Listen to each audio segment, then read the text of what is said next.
Good evening, everyone. Welcome to tonight's seminar. My name is Patrick. I'll be your host for the evening. So I'm Vice President for Counseling for HS2 Academy, if you have not seen one of my seminars before. So tonight's presentation is on understanding STEM majors in college admissions.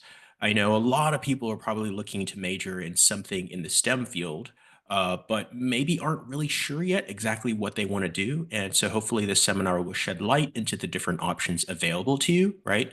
Or if you are, let's say, a parent and you just don't know much about it because you're not in the STEM field yourself, this is probably going to help you better understand maybe some of the choices that your son or daughter is making in terms of their college applications, and maybe also give you some insights and strategies for how to help them prepare, also what maybe that pathway looks like eventually, right? To decide whether or not it might be the best fit for them. Okay, so without further ado, let's get started.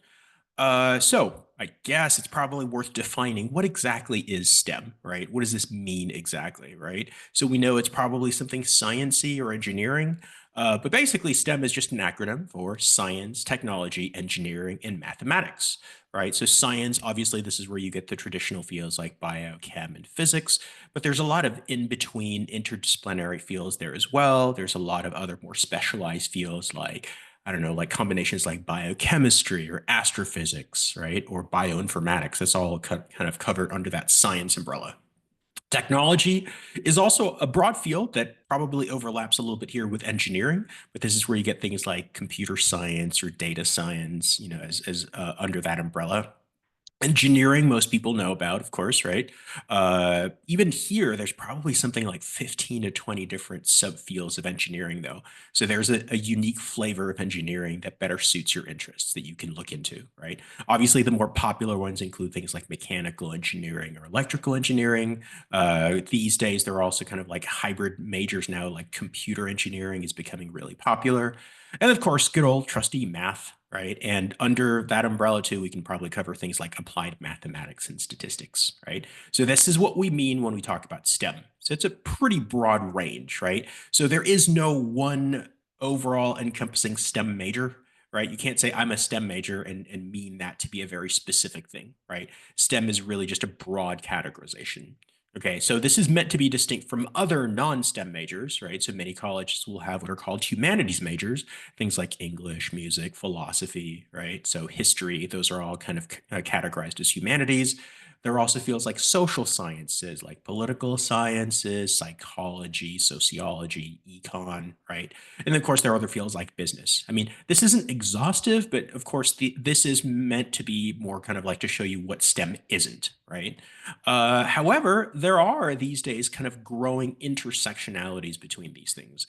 Like econ is becoming a little bit more reliant on things like data science these days, so that there are now these hybrid majors where you can have like a STEM component and something more social science or humanities oriented if that's something that you want to do. You can also, of course, in some colleges double major, right? So if that's something you're interested in doing because you don't only want to major in STEM, that is very much a possibility.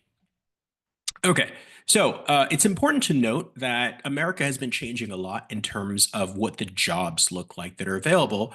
And it's not surprising now that many of the projected jobs in the coming years are going to be in STEM, right? So this is according to the Bureau of Labor Statistics over the next 8 to 10 years or so, that you're going to see a significant more a higher rise, I guess, in the percentage of jobs available that are STEM based versus non-STEM based jobs, right? So this is definitely a reason why now there's also a shift towards more people looking into these jobs because not surprisingly, as you see this next slide, this is where the jobs are. Well, this is where you make the money, right? So some of the highest paying jobs tend to be these kind of STEM and engineering jobs. As you can see, even just like scanning these first 8 kind of majors, other than computer science, it's all engineering, right? Now, if you go beyond that, there feels like econ and finance, but if you kind of like go a little bit further, you'll also see some of those other majors we talked about, like physics, math, information systems, right? So yeah, these STEM jobs are partly the reason why a lot of people are now trying to go for these majors because they know that they're going to be able to get like more stable careers or high paying careers, right?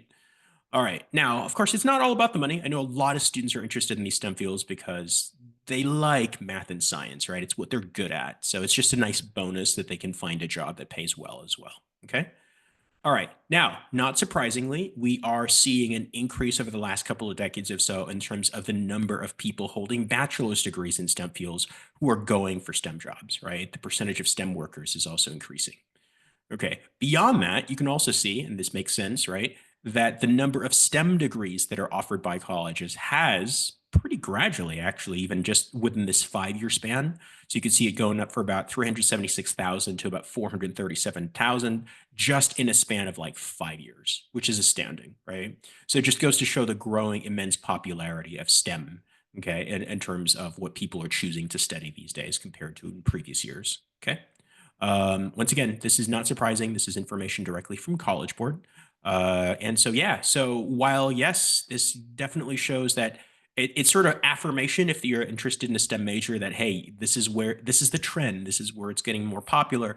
But it also maybe is a bit of a concern because if everybody's doing it, then it is getting more and more competitive, which is a reality we're going to have to face. And I'm going to talk about that, especially in regards to certain majors, that yes, it is getting increasingly harder to get into some of these majors, especially in top colleges, right? Okay. Another thing to note here is that there's also seemingly this interesting dynamic here where, like, based on certain ethnicities or races, there's a growing number of people who are going for STEM majors.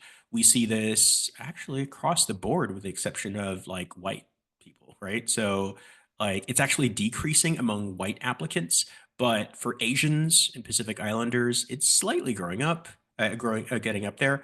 But for other ethnicities, like the Hispanic population, increased by 2% for STEM. Not too much among Black or mixed races. But yeah, that's kind of surprising, right? I mean, I guess that wasn't surprising me to see that, like for Asians, it's always been pretty high because I think, for me, myself, growing up in an Asian household, it's always been sort of like recommended that go into fields like STEM and maybe be a doctor or an engineer or something, right? So I'm probably not the only one who's heard that, right? Okay. So the first of these different STEM fields that I'm going to cover is computer science and some related majors too. Right. So what is computer science exactly? So this is from Rice University. They say computer science is the holistic study of all aspects of computers, offering a generalist approach to topics ranging from algorithms and programming languages to artificial intelligence, abbreviated as AI, of course we know that, and machine learning. So computer science is something that broadly covers both the theory and the development of software for computers. So the major has obviously very many different subfields and specializations, ranging from the aforementioned AI to emerging fields like cybersecurity to developing operating systems and even things like database management, right? So we'll just see like a couple of these things. Now, of course, in recent years, it's become really popular, especially among the top schools, and we'll talk about the implication of that in here. But I just wanted to give you a sampling of what these different flavors are in terms of computer science. So one example I really like is from Georgia Tech University. So Georgia Tech has this innovative system, which they call their threads curriculum, right? So they categorize the different sort of subtopics in computer science into 9 discrete threads, right? And computer science majors at Georgia Tech can pick 2 that they want to study. And so as you can see here, we talked about like how computer science can cover things like cybersecurity, the many different things in devices, right? We can't live without our Androids or Apple phones or, these days our iPhones. Obviously things like internet works, right? So, we're all really dependent now on the internet. So obviously there's a whole bunch of things that computer scientists can do with regard to that. Intelligence, this is the aforementioned AI and machine learning is going to be encompassed by that. There's also for various types of media, right? So computer science can interface with more creative fields as well. The arts, cinema, music, those are all covered and have things where software can be an integral part in developing those fields. Modeling and simulations, right, are definitely a part that's growing now. I mean, sure, some of this is represented by things like the gaming sector, right? But it can also include things like VR and like VR-based learning could be covered by that, which is an emerging trend. There's a people thread, which is, I think, kind of cool because this talks about like human interface. It may also cover things like UX UI design, which is things like, designing the layout or how software and technology interfaces with a human user, right? There's also a field here for systems and architecture, right? So developing environments by which people can develop more different software. And it can involve things like operating systems as well. And there's a broad category here for computer science theory as well. So if students are more interested in kind of like the theory aspects of it. Okay, so this is just one college's like take on the different kind of combinations here. Every college will have their own sort of set of specializations or concentrations. So one of the key things that you'd want to do research on is not just, hey, which schools are well ranked for computer science. You may want to look at the specific layout of their curriculum to see if it actually gives you the emphases in the types of, courses or the type of education you're looking for that specifically trains you for the career you envision for yourself in computer science, if that's what you're interested in learning. Okay. All right. So a question I often get is, hey, so what's the difference between AI and computer science and machine learning?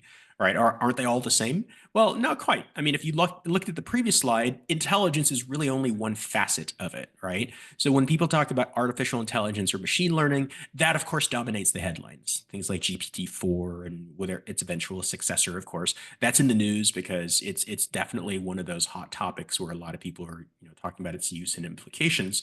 But by no means is that the limit or the extent of what people will do, with a computer science degree, right?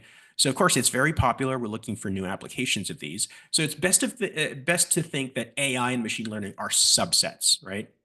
So some larger CS programs may even offer specific concentrations or even a specific major in AI. I think Purdue has one specifically for artificial intelligence, right? So if you wanted something that is completely already sort of laid out for you, you can find colleges that actually do have designated AI or machine learning majors within them, okay?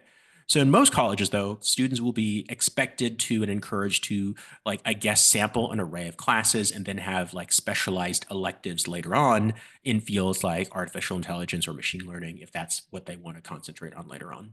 Okay. All right. So what kind of jobs are there for computer science majors? Well, there's really a lot, right? So there's a wide range of jobs from like software and app development to web development. There are even jobs in things like cybersecurity now. I think the military even has their own branch, right? Specifically for cybersecurity now, right? So one of the key things I often hear is that like some parents are wondering and afraid actually, like, is AI going to take away coding jobs? Right. Well, I mean, there is maybe some truth to that. Certain like more mundane or rote aspects of coding may be replaced, but I don't think AI will ever flat out replace the computer science major. Right. The job will evolve, the education will evolve to make better use of AI. But I'm pretty sure people have put a lot of thought into this in terms of how the human developer can then use AI to augment rather than replace their role, right? Because the human brain will still be in a place where we do need to be the creative force behind it, and AI will simply be another tool, an advanced tool, an intelligent tool, yes, but I don't think AI has advanced to the point yet where it'll completely replace. I mean, maybe at some stage, if we have something like artificial superintelligence, then we might worry about that a little bit, but I don't know if that's necessarily imminent. So at least in the near future, I think there's still a wide degree of jobs that a CS major can get out there. Okay. All right. So having said that, though, I think it's best for students to still have a versatile skill set. So if whatever sector or aspect of CS that they were interested in gets maybe eventually phased out by AI, they do have a broad enough skill set of courses that they can adjust or adapt to other sectors. Okay. All right. So one of the key developments in recent years is that a lot of more selective colleges have now moved to what are called direct admit programs, specifically for the computer science major. So what this means is that, like, as computer science gets more popular as a major, colleges are kind of overwhelmed. They can't necessarily accommodate every single person who wants to study computer science. And so what they've done in the past 4, 5, 6 years is that they've started to institute these programs where in which if you are not directly admitted as a freshman to this major, it's sometimes very hard or sometimes even impossible to switch to computer science later on, right? So they sort of like they're gating it off or they're cutting it off so that they really just want the few select really talented students who got in as freshmen. And then later on, maybe they might have some room for like transfer students, but they may not necessarily let a student switch to computer science later on. So this was in response to a lot of people using something called a strategy major. So they'd get into a college and they'd major in something like, I don't know, like applied math, right? Or something that might give you access to some like lower level computer science electives, and then switch to computer science later on. And so colleges became sort of like worried that they may not be able to accommodate every single person who wanted to switch to computer science. So I think this phenomenon, though, is a little bit more localized to big public universities that have much more discrete kind of like acceptance rates for certain majors. I think for a lot of like private universities or smaller schools like liberal arts colleges, it's still not that hard to switch to computer science later on, right? Or they don't gate it off as much, right? But I would say it's more of a concern for big public universities that are especially known for their computer science education. So it's definitely something to keep in mind. So that as far as how this might impact your admission strategy, some people might choose to avoid going for computer science for the harder schools on their list, right? But just be aware that if you got into said school, you may not be able to study the major you actually want, right? So you may have to decide. So I would say like if it's a school that's lower on your list, it's more of like a likely school or a safety school, then it might make more sense for you to go and just have computer science for those. And then for other schools, it's up to you. If you value more getting into a school that's known for a certain type of education, even if you have to sacrifice majoring on the specific major like computer science, it might be worthwhile. For some people, no, right? They don't want to make that trade off. So then you'd have to maybe kind of like lower your expectations a little bit in terms of the list of colleges. Okay. So, how selective is CS in some of these schools that I mentioned? For some schools, it's extremely competitive and the acceptance rates become significantly lower than the overall acceptance rate of the school. So let's take Carnegie Mellon, for example, right? I would say overall, Carnegie Mellon does have that reputation as being the CS school, right? I think overall, Carnegie Mellon's acceptance rate's probably hovering between like 10 to 12%. I haven't checked this year's. But their School of Computer Science had about a 5.2% acceptance rate as of 2024, right? So it just goes to show it's about half, right? Which is kind of par for the course for these top programs with CS. UC Berkeley, 3 years ago, just launched a separate College of Computing. So they took out the computer science major that was housed in their College of Letters and Science and then put it in a separate College of Computing. The acceptance rate last year for this was a paltry 1.9%, just a shade under 2%. Okay.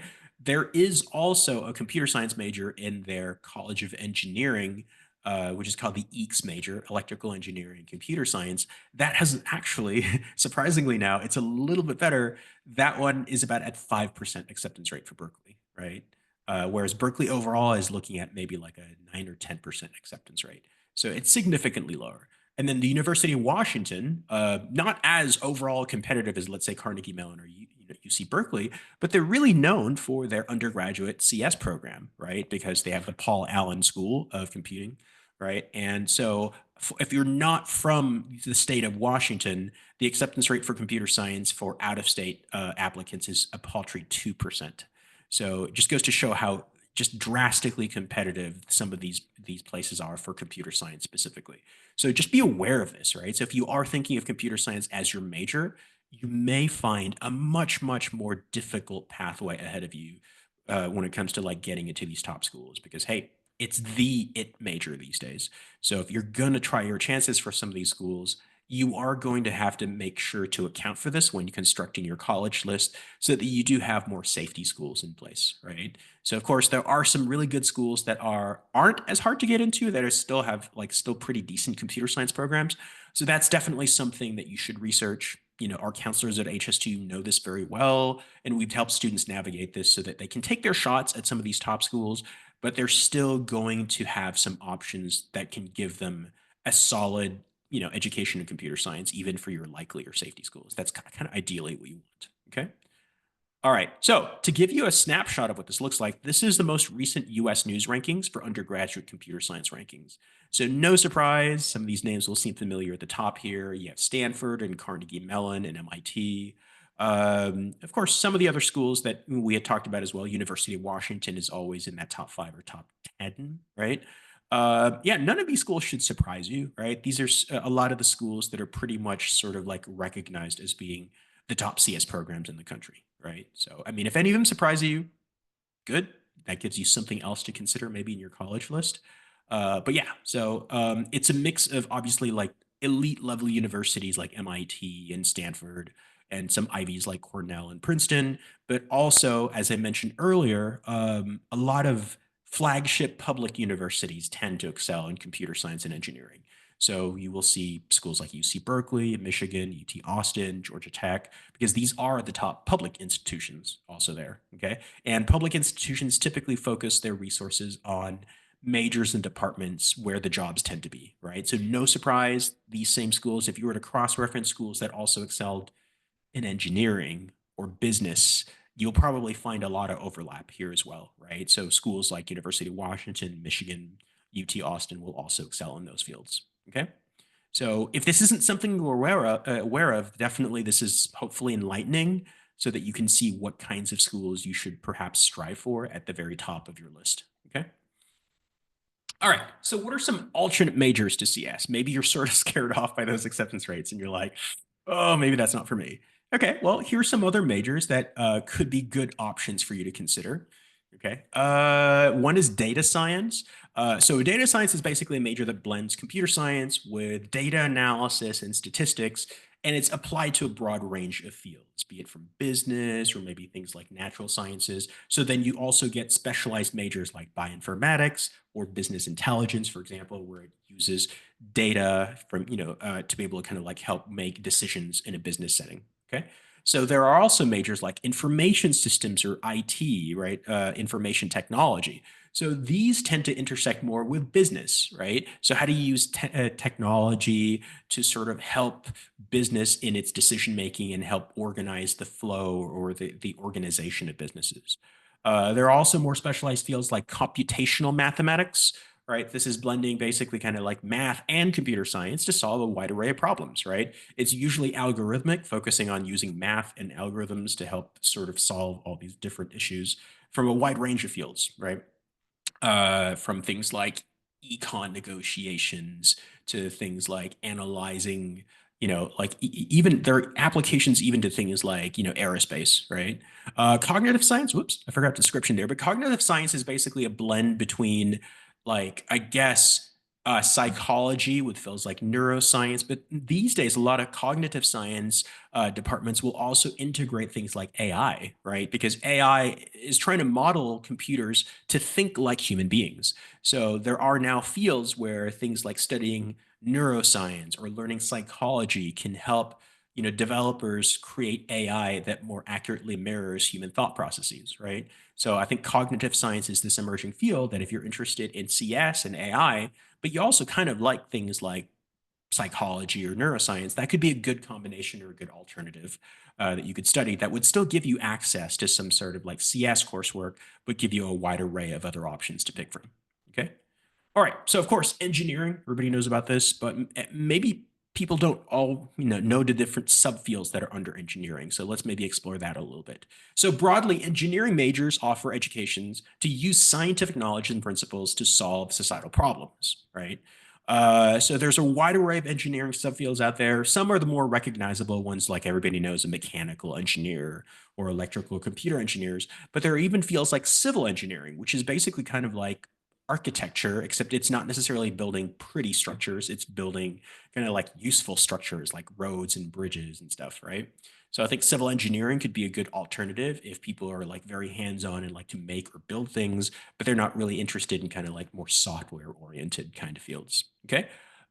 Engineering programs do tend to be more competitive, just like computer science, maybe not quite to the degree as computer science these days, but oftentimes if you were to apply to a college, there might be a separate acceptance rate if you're trying to apply for their engineering school or college versus applying to their College of Arts and Sciences. So you will probably find that it's going to be slightly harder to get into than the main college itself. Okay. Sometimes much harder to get into, to be honest.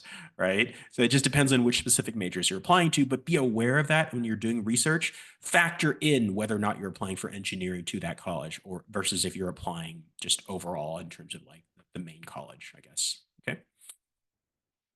All right, so this is actually a useful slide that I found. This is from the ASEE which is, I think, the American Society for Engineering Education. Not exactly sure, but I think that's correct. All right. And so this data comes from, it's a little older, it's from a couple of years, but it's the only one that I found that actually does give a detailed breakdown of every single degree that was offered in 2023, broken down by engineering subfield, so that you could see that there's a wide array. I just wanted to see some of the more popular ones at the top here. And I already kind of did some number crunching on this one. So I'll put the top 5 here. So based on this data, you can gather that the 5 most popular engineering subfields include mechanical engineering. That was a slight surprise to me. I thought maybe it would be like electrical or computer engineering by now, but mechanical engineering is still the top dog for engineering subfields. There's still more people going to that. They were very careful in saying computer science in the engineering college. So I guess if you factored in that some schools will have a computer science major that's housed in their College of Arts and Science, like a BA in computer science, then this number might actually be higher than mechanical engineering, right? But given that they've sort of sectioned that off and are only counting the computer science majors that are in the College of Engineering, then it's slightly lower than mechanical engineering. But I suppose if you added all the computer science majors, regardless if they're in the engineering school or in the broader college, that will probably exceed the number for mechanical engineering in my estimation. Okay. So civil engineering is also really popular here at about 8.4% of all engineering majors that year, and then followed by electrical and chemical engineering. Okay. So another thing you might have noted is there are a couple of columns here that detail the percent awarded to women versus percent awarded to men. Some of you may know this, but yeah, engineering for many years was very sort of like there's a very heavy gender skew. There's a big gender gap here. It's a far more male dominated field, even to this day, right? But interestingly enough, and you could see this too, right? There's a big split here in terms of what types of engineering. So nationally, at least, this is an interesting to note because if you paid attention to this, this might actually potentially be part of your admission strategy. So if you let's say we're a female applicant, you might actually fare better applying for electrical engineering, where there's only 14.6% female for that major, versus if you're applying for biomedical engineering, which is actually sort of an outlier here because there are more female awardees of that degree, based in 2023 than there were male. Right. So that's kind of an interesting kind of difference there between these fields. Environmental engineering is another one, I guess, too. 58.6 female, 41.4% male. So I guess the flip side here, if you're a male applicant, maybe those two would give you an easier entry point into their engineering school than if you were going for computer engineering, right? So things to think about, right? This, by the way, is also national data. So it'll probably vary tremendously by each specific college. So if you could, you should probably try to research the specific breakdowns for the colleges that are on your list, because some colleges do actually deliberately strive to have more of a balance in terms of their incoming classes. So if nationally there are far more applicants that are male, yeah, I mean, that'll probably work to your favor, right? Because then, there's be fewer, competitors for those spots, right? If you're going for a certain field where there tend to be more male applicants. Okay. So what's the job market like for engineering? Well, it's still pretty robust. As you saw from the previous slide, the highest paying jobs are in engineering. Okay. So consequently, and I kind of already noted this, many public universities have excelled or have excellent engineering programs because many state universities have a mission directly to help train their state population specifically for the job market, right? So it's no surprise here that, many of the top colleges you saw from the computer science list were also like going to be pretty good for engineering, which we'll see here in a bit. Okay. Now, it's also important to note here that because many people now are graduating with engineering degrees, it's kind of sometimes tough to stand out in that job market. So I normally recommend to our students that if you are going to major in engineering, don't just rely on the coursework, right? Try to take advantage of opportunities like internship, shadowing, research opportunities. And many top colleges will have like things like career services that might like hook you up with like job fairs or possibly connect you with people in companies who are alumni of their university. I would really take full advantage of that, because any chance you get to sort of like stand out and sort of be on the radar for these companies that you're looking for will help you land that first job better. Okay. So yeah, so it's still a very robust job market, but like I say here, it's better to be proactive and really try to make yourself stand out. Okay. Even with an engineering degree from a good college. All right. So these, not surprisingly, are pretty much more or less the same names, right? Just in slightly different order. I don't even know if there's a single school here that's different, right? So I think there's just some leapfrogging going on here with like Stanford. I think Carnegie Mellon jumped down a little bit. But yeah, I mean, if you were to look, let's compare that to the CS list again, just to see what major differences. Yeah, it's more or less the same names. I think Purdue doesn't really show up here and it's replacing one of the other schools. But yeah, I think Purdue, you just swapped out Purdue for like University of Washington, but it's really a lot of the same names. So if you're thinking of like, yeah, maybe I'll go electrical engineering, but I'm also maybe interested in computer science, you're probably looking at a very, very similar list of top colleges for your particular kind of like interests. Okay. All right. So that's engineering. But I think it's sort of misconception that STEM only really covers computer science and engineering. There are a lot of other STEM-based majors, so I will do my best to at least give you a little bit of an overview of those as well. So let's talk next about the life sciences, right? So life sciences, I think the most synonymous major to life sciences is biology, but I think it'd be a mistake to think that biology is the only life science out there, right? So many other majors encompass that. But basically, life sciences, as the name implies, really deals with various forms of life, right? And the study of life throughout the world, right? So things, most people think of things like general biology, right? But like there are some specialized fields like cell and molecular biology. There's a lot of popular human biology majors now that a lot of people use as pre-med or pre-health majors, right? Environmental science and even public health are considered life science majors, right? So life science students will typically either focus on, I kind of categorize them into two major pathways, right? You either use these degrees to use it as a pre-health career preparation, or you might want to go into things like research down the line or work in a lab setting or industry setting, okay? So majors like biology can be really quite competitive and harder to get into precisely because a lot of people use it as like the de facto pre-med major, right? So when people think, oh, I'm going to be a doctor, almost always the first major that comes into mind is major in bio because let's face it, when you're in high school, that's the most relevant course, right? So everybody takes freshman bio. Some people take AP bio later on, right? But it makes sense that that would be synonymous with what you would study in med school, okay? So not surprisingly, bio majors tend to be pretty competitive too, especially in top schools that are really renowned for pre-med, okay? All right, so pre-health pathway. If you do decide to go for a life science major because you wanted to go either pre-med, or pre-dentistry, or pre-vet, you're typically looking at a life science course that will give you all that necessary preparation work, right? A thorough grounding in like the bio stuff you would need. You'd obviously have to take a smattering of other like science courses as well, like chemistry, maybe like a semester of physics will probably be involved. But it's important to note here that if you were to think of going into a pre-med or pre-dentistry pathway, you don't technically need to be a life science major. You don't need to be a bio or chem major, right? Most med schools just have a certain sequence of recommended or required courses that you have to take in order to be able to take the MCAT and apply to med school. Okay, which I guess let's kind of take a look at that right now. So this was a sampling. This is a generic sampling of like, what a lot of colleges out there have as a prerequisite. They say you have to take 2 semesters with lab of biology. This is like your intro level biology. So, so some schools will honor your AP bio credits and let you pass out of this or test out of it.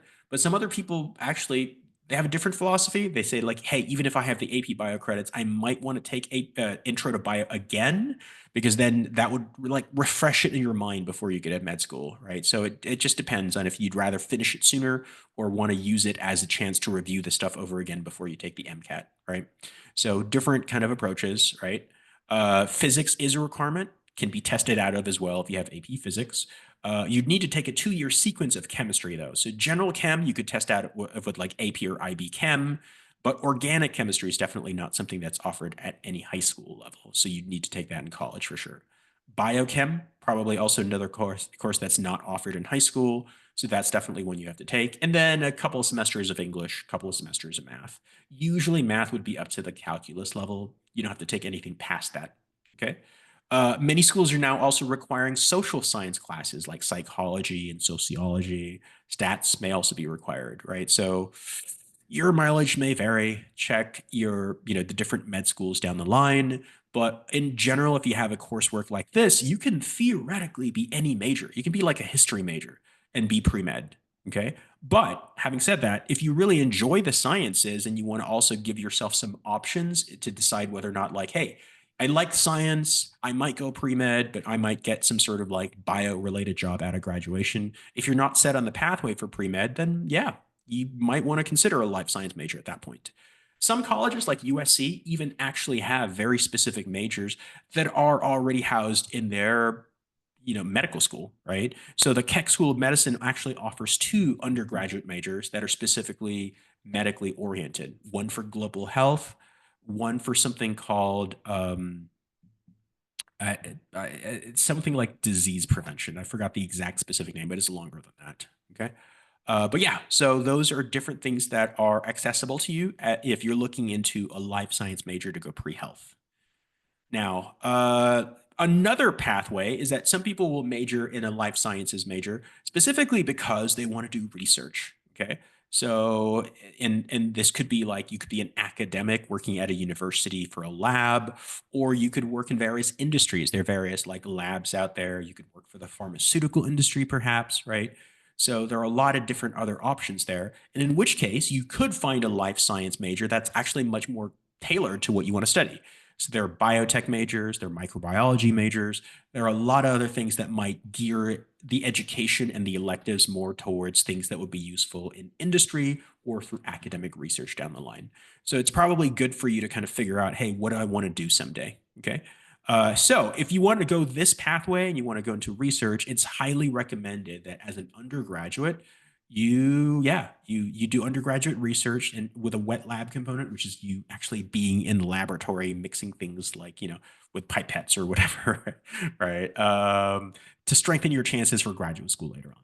Now, it's also not surprising then for if you're trying to get into a life science major as a high schooler, if you already have research experience as a high schooler, that also shows your preparation for and your advanced standing and might make you more competitive actually to be able to apply to and get into a life sciences major at a top university. Okay. So definitely something we'll look into, but yeah, so high schoolers can definitely avail of various research opportunities with like college professors as their mentors.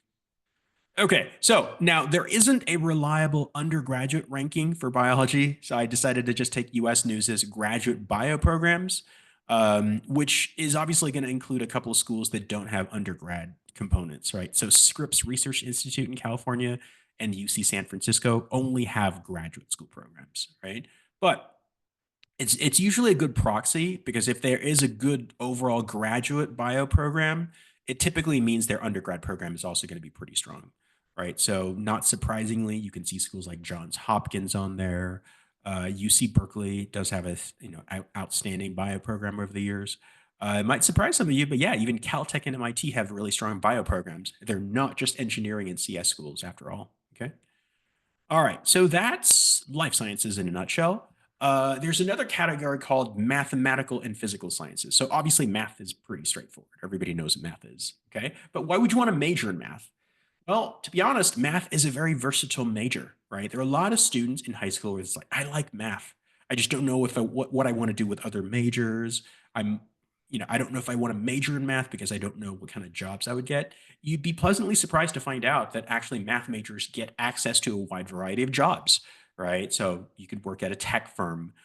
We had a math teacher at HS2 once who graduated with a math degree from Harvey Mudd, and he got scooped up in a couple of years by Google, right? He got a Google job and he had to quit his teaching job at HS2. And I'm like, hey, dude, go do what's best for you, right? I won't begrudge you an opportunity to work for Google if they're paying you that much, okay? So you can also get access to, if you want more like the business side of things, there are jobs in finance, quantitative finance, or actuarial companies, right? So like working for things like insurance companies, right? Where if you have a math major, they're high paying jobs in those sectors, okay? And even feels like data science or engineering can utilize people with math backgrounds as well, okay? So students who love math in high school can be reassured that, yeah, there are plenty of opportunities for math majors out there. It might even be a surprise for some of you to find out that law school, there's actually a high proportion of math majors who end up in law school relative to other majors, right? And the reasoning for this is that math is a really good training, not just to take the LSAT, which is the test, the law school entrance exam, but law schools typically train students to think very logically, right? That's one of the key attributes they're looking for. And obviously, they're also looking for people who write well and who can articulate themselves.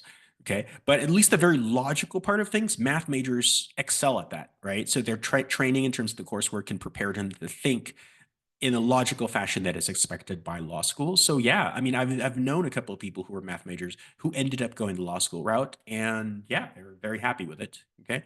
So it could be that you could look at math as a preparation too for other fields instead of just looking to do math your whole life. Okay. All right. So next up, what are physical science majors? Let's talk about this for a little bit. Okay. So physical science majors cover fields like physics and chemistry. Okay. Like the life sciences, they can be used as a pre-health or pre-med preparation, but they can also be used for research or industry positions. Okay. This is an interesting tidbit.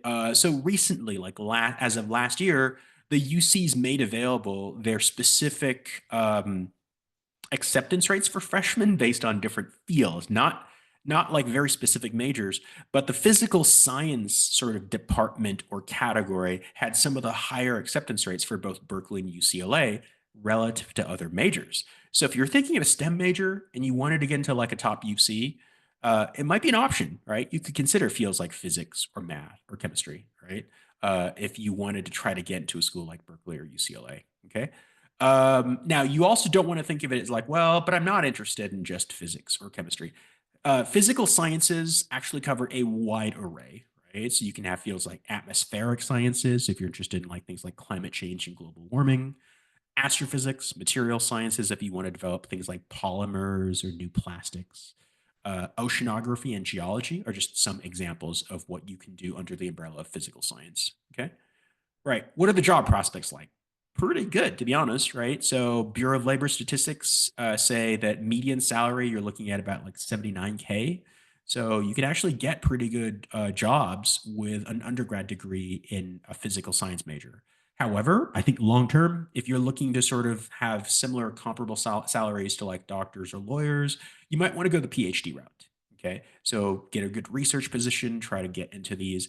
And then obviously, if you know, some people will go the PhD route, and if they have some like amazing discovery, and they could parlay that into like maybe starting their own, you know, like science or tech startup based on that, right? That's a pathway that I've heard a lot of people doing. Okay. So, but even as undergrads, there are a lot of jobs that in various sectors, from analyst positions to jobs in the like the pharma industry. You can use chem majors for sure, right? So yeah, overall, the job prospects, if you're thinking of a a physical science major, still pretty strong overall. Okay. So I didn't want to go through every single major, but I wanted to give you a snapshot of which schools are good at math, for example, right? Still some of the same colleges. There are a couple of new ones on there though, right? So U Chicago pop breaks the list here. So does UCLA. NYU is actually a surprising kind of like top 10 inclusion here, right? So yeah, if you are thinking of a math major, right, these are some of the best schools for that particular kind of like field. Okay, so these are the more traditional fields, but there are also a lot of emerging new interdisciplinary majors that are STEM based. Okay, so if you didn't want to be pigeonholed to one of these traditional majors, there are a lot of emerging new options. Bioinformatics is basically like data science and coding, but you're using it in a bio setting. So that if you want to use things like algorithms and use software and code to help sort of like find like genomic sequences to help like find a certain cure to a disease, bioinformatics could be your thing, right? We've already talked about cognitive science, but there are also emerging fields for things like computational biology, UX/U design, and cybersecurity, right? So there are a lot of majors that take all these different elements we've talked about and combine them to new and unique majors, right? There are also some schools that will offer you the chance to sort of customize your own major. So you can just find an interdisciplinary major and declare your own major if you wanted to find some new and unique combinations of these things. Okay. So the key then is to just check your colleges on your list to try to see if there are any of these new, I guess, combinations or hybrids of fields that you're interested in to find, like, customize it based on what you actually want to study someday. Okay. So yeah, that's a broad sampling there. So I next want to talk about like what things can you do to be competitive for these majors? Because I've already maybe scared some of you by talking about how hard it is to get into these colleges that have for STEM majors. But let's talk about some of the things you can do.